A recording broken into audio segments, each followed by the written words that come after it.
In 1986, I took some photos of Old Soar Manor in Kent, a Grade 1 listed building and scheduled ancient monument that dates from an incredible 1290.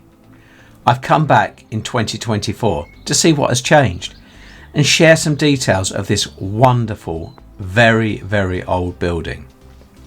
I will try and highlight some interesting features and provide a bit of history, as well as some visiting tips. I'll also show how the listing by the National Trust has changed for this property by looking back at the 1986 Members Handbook. Please stay to the end for all the detail. I hope you enjoy. Please like and subscribe. Thank you for watching Eclectic Experience, change seen through images.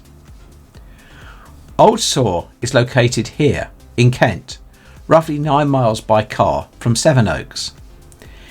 It is a remaining part of a medieval knight's house built in 1290.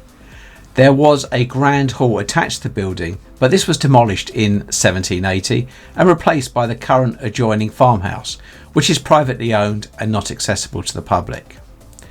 To get some context of just how old this building is, here is a timeline of monarchs from now Charles III, going all the way back to William the Conqueror.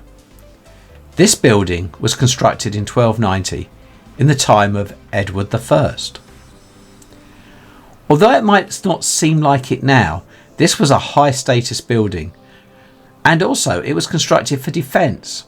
We can see the arrow slits facing in all directions, and to access the top floor it would have been necessary, after going through this basement area, to go up this spiral staircase, which is very similar to most castles in that it is designed to give the right-handed defender the upper hand should an attacker ever make it to the stairs. In reality, it would not have withstood a massive attack, but for basic defence it would have been good. The building was made of stone, which again was rare and very expensive at this time. What has survived is the main room, or solar, where the family would have come to sleep. They also had a private chapel where the family could worship in private rather than at the local church. Looking round the chapel, some of its original features still survive. Interestingly, the current entrance from the solar was actually added at a later stage, as the original main entrance to the chapel would have actually been from the outside.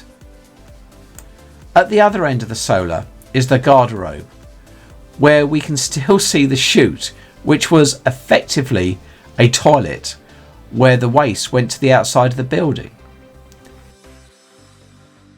In the main room we can see this old door behind a protective sheet that has some very interesting graffiti on it. Well worth a look.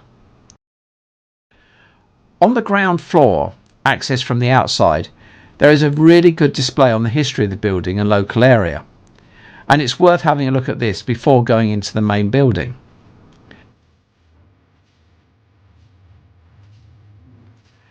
The reason this building has survived is probably because it was very well built and could be repurposed to use as farm buildings when it was no longer needed for lodgings.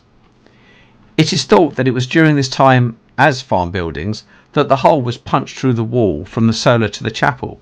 This would make it more usable. The building itself was actually given to the National Trust in 1947, but was restored to what we see now by the then Secretary of State, which probably explains whilst it has a dual listing with both English Heritage and the National Trust. One thing the information displayed does not cover, which I found out when doing the research, is the ghost sightings that have been recorded here. One is for a dairymaid from the 18th century, and there have been several reported sightings. Moving around to the outside of the building, there are some interesting features in the stonework, including the end of the toilet chute here. This was the main picture I took of the site in 1986, and moving to 2024, 38 years later, the only change that I can actually see is that there's now a bench here, which looks like it has been here for a long time, but not 38 years. Looking between the 1986 photos and 2024, I really can't see any difference at all. Even the old door with its protective cover was there back in 1986.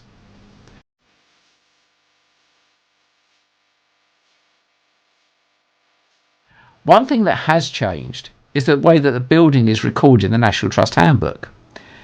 Amazingly, I still have my copy from 1986. And here we can see on its yellowed pages a catalogue entry for the site. No pictures. No, mind you, none of the entries have pictures then.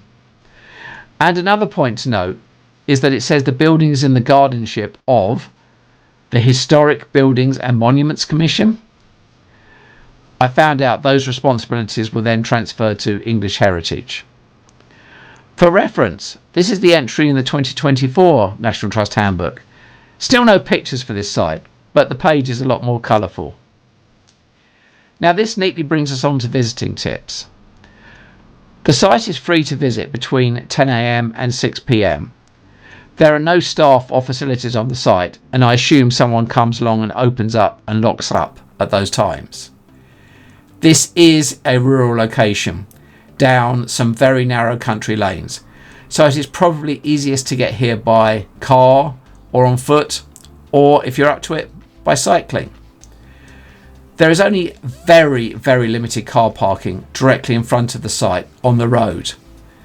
The website says for 2 cars, which it looks like it's probably right. This building is well worth a visit. It is very well preserved, well restored, and is also quite easy to combine with a trip to Ighton Moat, another National Trust property only a couple of miles away, as I did in 1986.